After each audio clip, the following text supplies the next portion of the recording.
Hey guys, welcome to JayWalk Media. This is Matt Miller, and watch what happens when this Trump supporter, very based, very conservative, black and Puerto Rican man ends up on this MSNBC panel. He says something that the moderator was not expecting and not ready for. But before we jump into the clip, I want to ask you guys to please leave a like and subscribe to the channel. Thank you guys so much for watching and your support. All right, let's check out what happens. I identify as Indian American and white. Hispanic, Asian. They're the face of a changing nation. When anybody asks, I just say I'm black and Puerto Rican. All my grandparents are from a different ethnic background. Multiracial Americans are now the fastest growing racial or ethnic group in the country over the last decade. And their voting power will be significant. In 6 battleground states, the population with 2 or more races has surged by more than 200%. Including here in North Carolina's Mecklenburg County. Can you raise your hand if you are a Republican, Democrat, Independent? Does the way that you identify racially impact your politics, or specifically how you plan to vote this election? Absolutely. How so? I'm not going to lend my support behind someone who does not support people who look like me. I don't think he sees me as who I am. Former President Donald Trump. Yes. And what about the rest of you? I just don't think that Kamala Harris has anything vested in the air finger quote black or Hispanic experience in so much as it would be identified by anybody that lives in those communities. You're saying you don't think that she can help black or brown people? No, I mean, going to Howard don't make you black. A conversation that quickly turned to this moment in a July interview at the National Association of Black Journalists. I didn't know she was black until a number of years ago when she happened to turn black, and now she wants to be known as black. So I don't know, is she Indian or is she black? What did you think when you heard those comments? Highly offensive. I mean, I think probably every multiracial, mixed race, biracial person has had the experience of someone else telling them that they are not something enough. I think it's kind of triggering, right? I think it is impossible to be biracial in America. And I think that it requires that you're covering all bases at all times.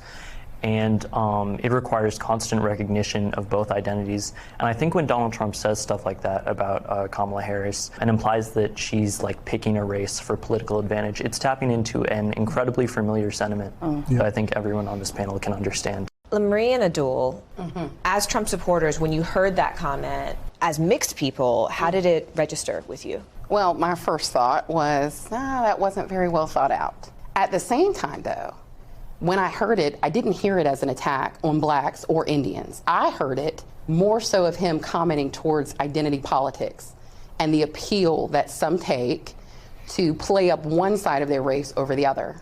Adul, I see you nodding your head.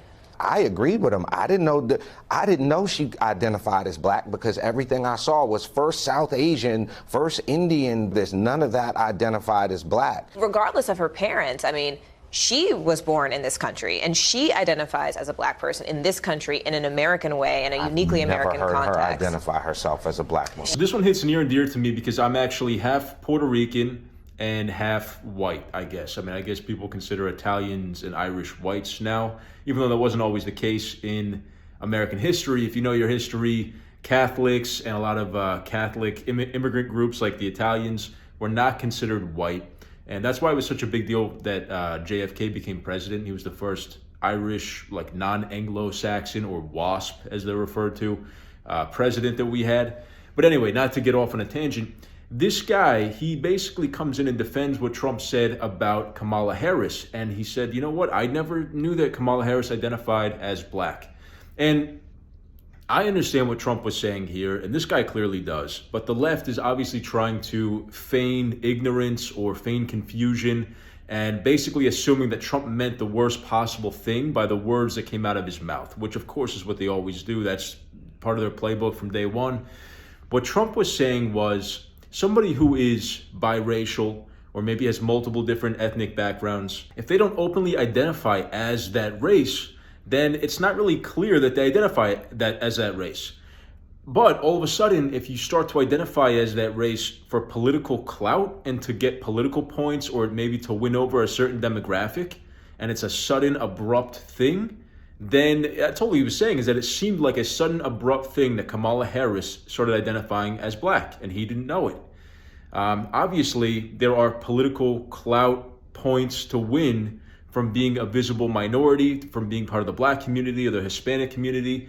That goes a long way on both sides of the aisle because those groups were historically marginalized, and now they're being given a platform, being given a very loud voice in the media, and basically, I mean, both sides can use it to their advantage, right? So the left is trying to pander to Hispanic and black voters.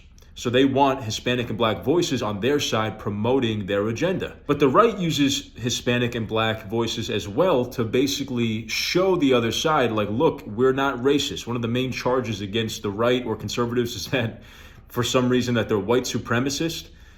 So obviously by highlighting black and brown conservative voices, the right is able to dispel what I think is a false charge against them. So that's what Trump meant by this. He's saying, look, Kamala Harris is trying to cash in all of a sudden on her black background and is starting to identify as a maneuver rather than a genuine expression of her racial identity. And that's totally subjective. That's up to interpretation, or that's his opinion, right? It's not one way true, one way false. Trump's just saying he didn't know the difference, or he didn't know that she identified that way. One of the ladies that I think was supporting Kamala Harris here said something very interesting that kind of raised alarm bells for me, which was something to the effect that biracial people at one point or another have heard that they're not enough one thing, or they're not enough one way or the other. They're not white enough, they're not black enough, they're not Hispanic enough to be that thing. And that's something that I honestly feel like, I've experienced. I don't think I visibly look very Hispanic. Most people wouldn't guess that. Maybe they'd guess white. So I've been told that I don't look Hispanic enough to be considered Hispanic. I don't know Spanish. I think Jenna Ortega is dealing with the same thing right now. She looks Hispanic, but she doesn't know Spanish. So some people are saying that she's not truly a Hispanic woman or a Latina because she doesn't speak the language, which is absolutely ridiculous that it's up to other people what our actual ethnic identity is. If I'm half Puerto Rican, then I'm half Puerto Rican. Whether I embrace everything about that culture or not is up to me. But I look at myself as an American. My whole family is mixed up. We have Asian, Hispanic, Jewish sides of the family. So it's a total, basically if you're from like that New York, New Jersey area, the melting pot of the country, where everybody came from everywhere to Ellis Island, then you're gonna be very racially and ethnically mixed. It's just inevitable. But and I think it's a great thing. It's an amazing thing. But for somebody else to decide whether you are one thing or the other, that's obviously not right. But that's not what Trump was doing. He was simply calling her out for cashing in on her racial identity for points rather than being genuine and honest about it. So anyway, let me know what you guys thought of this clip in the comments. Did you think this guy did a good job kind of defending Trump here? Let me know in the comments what you thought. If you liked the video, please leave a like and subscribe to the channel. We thank you guys so much for your support. The whole team appreciates it. Thank you for watching, and I'll see you next time.